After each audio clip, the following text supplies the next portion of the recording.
Hegbela mediba macho maunya adare Ewenyigba nukpomo pe adakago moji alo Ewenyigba TV ji na nukpolo na ase ta maunya ike midiba mi agbo egbea adibo akasi oji wa fonu now yo wa mi dakpe na cho mi afa ji brother shiome unu kple mi nue le Yesu fankome amen tanya ike ngumala nu fo na mi la ayenya Mègaɖo de amegbetɔ ŋuti o Mègaɖo de amegbetɔ ŋu no ba ŋudodo la amegbetɔ ŋu enye ka ŋudodo la amegbetɔ ŋu koe nye be na tso swada la ma de dzi ba ma de ko ata ona nena ye ama de ko ata ve yenu ama de ko ata we hafi he anye na neto ama da bia ba a na me mo nu no de le ko ga fi akpo na no ama ko enu woga no gakamala madaga no cho bibla ma baleke ngongo kokko nwure ne be Mègaɖo la amegbetɔ ŋuti o ala bene be le ŋdo la amegbetɔ ŋuti ya amegbetɔ fo susu va dade la amegbetɔ va gbe be mega woga no o de la amegbetɔ va de ŋu la nyi de aleke wogi o ta do ko nyima gblɔ no ndo be Mègaɖo la amegbetɔ ŋuti o mia khle ma unya la cho Salomo alofa ɖeka bla ne vɔ ade Salomo alofa ɖeka bla ne vɔ ade yi ke nye Psalm 146 tanya le gbɔgblɔ be Mawu ƒe anukware mavɔ la mi kafu Yehowa nyɔnuvɔ kafu Yehowa makafu Yehowa ŋkeke ale si me le agbe madzi kafukafu hã na nye Mawu ŋkeke ale si me li Mègaɖo ŋu de amegawo amegbetɔvi siwo mate ŋu axɔ na ame o la ŋu o na ƒe gbɔgbɔ nu tso la agbugbɔ na yia eƒe anyigbɔ gbe ma gbe eƒe tameɖoɖo nu yina woayra ame si Yakob ƒe Mawu la nye xɔname na ame si ƒe mɔkpɔkpɔ le Yehowa eƒe Mawu la dzi eye ame si wɔ dzi kple anyigba atsiaƒu kple nu siwo katã le eme eye ame si léa nuteƒewɔwɔ me de asi tegbee mawunya me xlẽ na tso Salomo alofa ɖeka bla ne vɔ ade me ale gbɔgblɔ be nyɔnuvɔ kafu Yehowa eye megaŋlɔ wo nuteƒewɔwɔ be o ame yi atsɔ wobodadawo ake o eye wòaɖe wòagba tso gbegblẽ me abe Mègaɖo ŋu la amegbetɔvi alo ame yi ke mata xɔ na me la ŋuti o obene gbemagba me ke le ŋdo le ŋti ko kui edi be wo tameɖoɖo nu katã yi naneke mele ke wòagata wɔ no o ta ŋdɔ ya sɔfo agbe ko mele gbɔgblɔ ne wo Ewenyigba TV kpɔ la be Mègaɖo ŋu la ma ŋti o abiema ke ɖe kaleke ye wɔ ge o alaba ame ɖe dzi wo susu le be ye koe le wɔ ge ne ye ame ɖe dzi wo susu le be ye koe le tsɔ ge ne ye hafi aɖu ame ɖe wo dzi ko susu le be ye koe na gafi ya kpɔ ta da la ƒe ame ɖe dzi ko susu le be koe ata fie dɔ aɖe it is true gake nu ye ne le me nye be ne be ɖo ŋu le Mawu ŋu ye be Mawu ve nu nye eye na wɔe na ma Mawu le wo susu tsɔ gava yi da ma ɖe me eye Mawu le gblɔ ge me heyi na va kpe ɖe vinye ye ŋti even ne ye be wɔn ŋutɔ ne yi amie gbɔ be yabie na ne kra ye ne tsɔ susu da ɖe Mawu dzi la hafi wona ɖo gama la Mawu do ŋgɔ ye wòƒo nu na me ma ne ɖe nu o ta nɔvi nye toɖola yi ke le Ewenyigba TV kpɔm le ŋdɔkutsu ye ŋuɖoɖo la amegbetɔ ŋuti wɔe be ame ɖewo mete na wɔ naneke na wobe ɖokui o ame ɖewo de asi atame be Mawu ame ɖe koe atsɔe vɛ ne yewo wo hã de nane wɔwɔ tome eye nye menye sɔfo agbe ko eye nye ame ɖo ŋu le Mawu ŋuti Mawu medze maƒo nu le TV dzi medze maƒo nu le radio dzia egbe le Ewenyigba TV tso keke ege Accra eye wòva gbɔnye le ŋusẽtɔ kɔƒe le Ghana wo dodo mafia ɖe nu ka medze magblɔ na wo ɖo ŋu le Mawu ŋuti nu yiwo yi ke nye nu sesẽ eyi ke ne bu be ye mate ŋu awɔ ne ɖo ŋu le Mawu ŋuti le Mawu ana be nawɔe ne mele ŋu ɖo la amegbetɔ ti amie ku ɖe vidzinɔ aɖewo dzi vi ko ku le ɖeviwo gbɔ dada kuku le woagata nanɔ ɖevia o ko ku ko ku ame ɖe le ŋu ɖo la ame ɖe ŋuti be ye ko ata tsɔ kesinɔ nane ne it is true kakama di na dongle ma unti la ndokuchu ye dena la ndole ma unti la ndola amade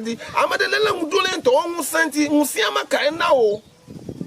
amade la ndole o gaunti agapopala makai na o amade la ndole o tugbajeje nti de kajeje nti maka cho de kajeje ple tugbajeje na o donc on ma gbon no la ndokuchu ye bela Mègaɖo la amegbetɔ ŋuti o dong le ma ŋuti hadzidzi aɖe gblɔ be dong de mawu ŋu dong de mawu ŋu dong de gbetɔ ŋu gbetɔ la va ku dong de ga ŋu ga hã la va vɔ dong de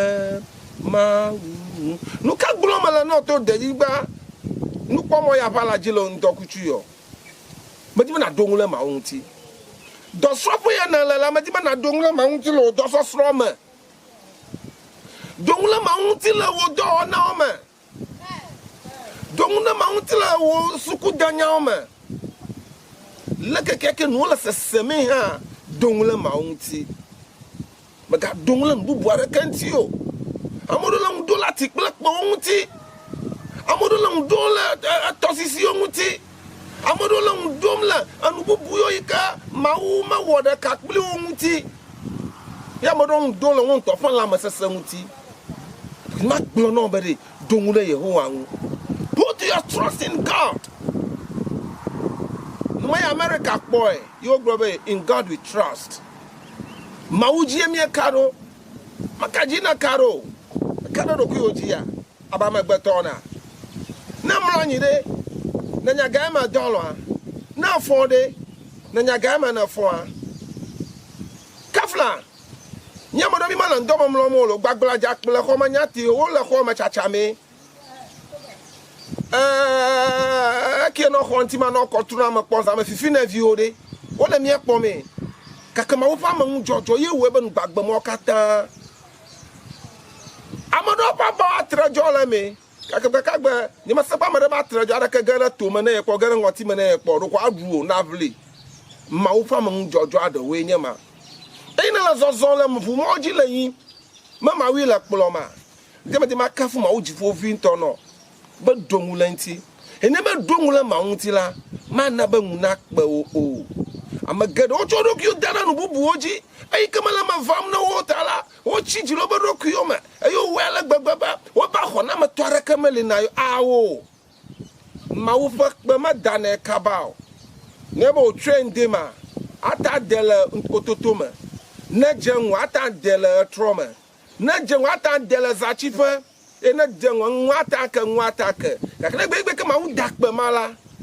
ame sia ŋkɔ be Yehowa da kpe aɖe le wò agbe me mele gbe do ɖa be woame yi ke le nye kpɔm le yava la ya dzia ekpe ɖe sia ɖe ke wòhe mawu na da le wò agbe me bena wòanye dzidzɔnɔnɔ kpɔkpɔ na wò la ne va me nɔ nenema le ŋdɔkutsu ye mele me kpɔm be mekpɔkpɔ ɖe sia ɖe ke ne kɔ da ɖe mawu dzia hafi ƒe ya na wunu 2024 na wunua wo nu na yɔ fuu kple kafukafu hadzidzi kple akpedada menye be ne be dong le mawu ŋutia mana be ŋu nakpe o ŋudziɖoɖo ɖe mawu ŋu ena be ŋu kpia mo ame geɖewo le tsaglãlawo tsam ame geɖewo le tamewo bum tame ma ne buvu kekekeke zã do le dzi o tame ma ne buvu keke ŋu ke ɖe nu kae kie ne wɔ nu kae kie ne wɔ te wɔ tso ŋuti o bibla be ɖe ame ɖe ata bu tame atsɔ ta ɖe ɖeka kpe le wo ta ɖe ŋuti ya awo dong le mawu ŋuti ne dong le mawu ŋuti la alɔ fa be yawɔna nene ye ɖokui eye le wɔna ma me la mawu ŋutɔ awɔe be wòava me nɔ eye ne dong le mawu ŋuti ya ame yiwo di be ŋu nakpɔ la woakpɔ be dzi le dzɔ eye dzidzɔa me la awu nu eye wòave nuwo be wòawɔe nɔ nenema yi ƒe amenuveve yi ke ne ƒo gɔmesesewo katã ta yi ƒe ametakpɔkpɔ la nenye wò gome kpɔkpɔ yi ƒe ame ɖewo la nenye wò gome kpɔkpɔ be Ewenyigba TV nukpɔmɔ ya wòaƒo nu aɖe ne wo hã ne nasa be vevi ne nanya be ne eʋawo la mawu tɔwoe mienye eʋawo la mawu ƒe dzidzimeviwo mienye eʋawo la mawu ƒe ŋkuevie mienye alabe gblɔ be mianye yiƒe agadageme ŋkuviwo wobe anyigba gblẽ anyigba nyo ŋutɔ gake amawo gblẽ gake nye kple wo ya la mi ma gblẽ o mawu lɔ mi ƒɔnuvana ne sugbɔ ne mi ne be di be yake ɖe sɔfo agbe ko ŋuti ya ta wie le wo kaƒomɔ ya dzi 0243 508867. Your WhatsApp number in your 055 7183 497. 055 7183 497. You want to know atuchi now. But Jinu Toyama na le gagagala Jinu Niema. Na fonu the sea de now. Kakalo katamala dojire maunti. Niema chimanya jame mauna na china janemile. Nandomo vema mauna na ndona vunemi. Ye kwe wo kata. Alabe ebenebe yayira toenye Amerika duomule ye Yehowa hu. Yifa yayira mapeng bedodua. Na famo no alabe ejesi. Nano anyiklo chobiviara sere mabuma. Amen.